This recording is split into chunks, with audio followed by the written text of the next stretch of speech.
ఎన్నికలు ఎప్పుడొచ్చినా ఎదుర్కోవడానికి సిద్దంగా ఉన్నామని బీజేపీ సీనియర్ నేత వెంకయ్య నాయుడు ధీమా వ్యక్తం చేశారు.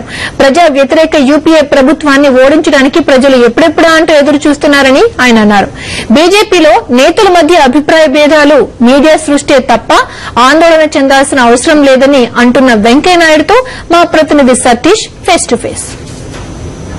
దేశంలో కాంగ్రెస్ పార్టీ ముందస్తు ఎన్నికలకు సిద్దమవుతుంటే బీజేపీ ఏ విధంగా దాన్ని ఎదుర్కోబోతుందన్న విషయాన్ని బీజేపీ జాతీయ నేత వెంకయ్య నాయుడు తీసుకున్నాం. సార్, కాంగ్రెస్ ఇప్పటికే ఒక సంకేతాలు ఇచ్చింది ముందస్తు ఎన్నికల కోసం. బీజేపీ ఏ విధంగా సిద్దమవుతుంది సార్? కాంగ్రెస్ కి తెలుసు రేపు రాబోయే ఎన్నికల్లో దానికి ఘోర పరాజయం తప్పదని. అందుకని నష్టాలను కొద్దిగా తగ్గించుకునేందుకు ముందస్తు ఎన్నికలకు సిద్దమవుతున్నట్టుగా ఉంది. భారతీయ జనతా పార్టీ సంబంధించిన వరకు మేము ఎన్నికలు ఎప్పుడు వచ్చినా ఎదుర్కొనేందుకు సిద్దంగా ఉన్నాం. మా వివిధ రాష్ట్ర పార్టీల శాఖలన్నీ కూడా వివిధ ప్రజా సమస్యలపై స్పందిస్తూ ఉన్నాయి. భారత్ బంద్ నిర్వహించాం. ఎఫ్డీఐ పైన, అధిక ధరలపైన, అవినీతి కుంభకోణాలపైన, రైతుల యొక్క ఆత్మహత్యలు, వ్యవసాయ రంగంలో సంక్షోభం పైన ఎప్పటికప్పుడు ఏ సమస్య వచ్చినా ఆ సమస్య పట్ల పార్లమెంటు లోపల, పార్లమెంటు బయట దేశవ్యాప్తంగా మేము ఉద్యమాలు చేపడుతూ ఉన్నాం. కానీ జాతీయ స్థాయిలో ఈ మధ్యన చూస్తుంటే నాయకత్వంలో కొన్ని విభేదాలు కనబడుతున్నట్టు స్పష్టంగా తెలుస్తుంది కదా సార్? ఇది చాలా వరకు పత్రికల యొక్క అపోహ అని చెప్పొచ్చు. కాంగ్రెస్ పార్టీ దానిపైన దుష్ప్రచారం చేస్తూ ఉంది. వాళ్ళు భ్రమలో ఉన్నారు, ఉండనివ్వండి. ఎలాంటి అభిప్రాయ భేదాలు లేవు.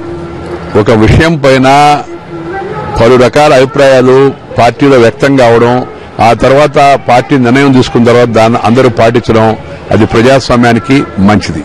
భారతీయ జనతా పార్టీ వ్యక్తి ఆధారిత పార్టీ కాదు, కుటుంబ ఆధారిత పార్టీ కాదు, ప్రైవేట్ లిమిటెడ్ కంపెనీ కాదు.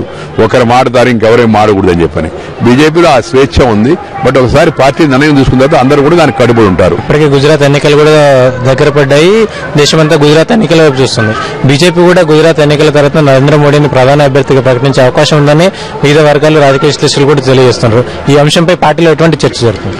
పార్టీలో ప్రధానమంత్రి అభ్యర్థిత్వంపై ఇప్పటి వరకు ఏ స్థాయిలోనూ ఎలాంటి చర్చ జరగలేదు. మా శ్రేయోభిలాషులు, నరేంద్ర మోడీ గారి అభిమానులు చాలా మంది ఆ సూచన చేస్తున్నమాట వాస్తవం.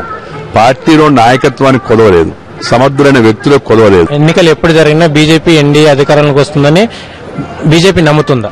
తప్పనిసరిగా విశ్వాసం ఉంది మాకు. ఈ దేశానికి ప్రత్యామ్నాయం ఎన్డీఏ.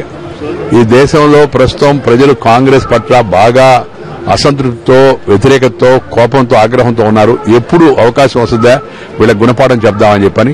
అలాగే ఈ మూడవ కూటమి ఇవన్నీ వలన జరిగేదేమీ లేదు. ఈ అనుభవాలన్నీ గతంలో చూసినవే. అందువలన ప్రజలు స్పష్టంగా బీజేపీ నాయకత్వం ఉన్న కూటమి వైపు మొగ్గుతారనే విశ్వాసం మాకుంది. ఎన్నికలు ఎప్పుడు వచ్చినా ఖచ్చితంగా ఎన్డీఏ కూటమి వైపు ప్రజలు మొగ్గు చూపుతున్నారన్నది దేశంలో బీజేపీకి ప్రధానమంత్రి అభ్యర్థిత్వానికి దోకా లేదు. ఎటువంటి పరిస్థితుల్లో ఎవరైనా అభ్యర్థిత్వాన్ని ప్రకటించే దమ్ము బీజేపీకి ఉందని వెంకయ్య నాయుడు చెప్తున్నారు. కెమెరా పర్సన్ వెంకటేష్తో సతీష్ కుమార్, సాక్షి టీవీ, హైదరాబాద్.